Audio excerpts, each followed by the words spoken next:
চীনের তিয়ানজিন শহরে চলছে সাংহাই সহযোগিতা সংস্থা SCO এর শীর্ষ সম্মেলন। 2 দিনের এই সম্মেলনে যোগ দিয়েছেন রাশিয়ার প্রেসিডেন্ট ভ্লাদিমির পুতিন, পাকিস্তানের প্রধানমন্ত্রী শাহবাজ শরীফ, তুরস্কের প্রেসিডেন্ট এরদোয়ান সহ সদস্য দেশগুলোর শীর্ষ নেতারা।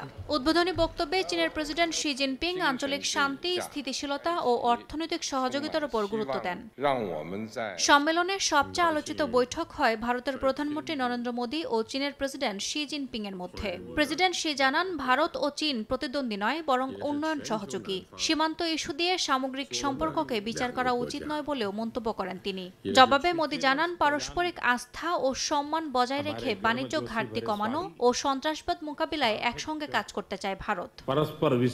বৈঠক শেষে ভারতীয় পররাষ্ট্র সচিব বিক্রম মিশ্রি জানান, সম্পর্কের ভিন্নতা কখনোই যেন দ্বন্দ্বের রূপ না নেয়। সে বিষয়ে দুই নেতা একমত হয়েছেন।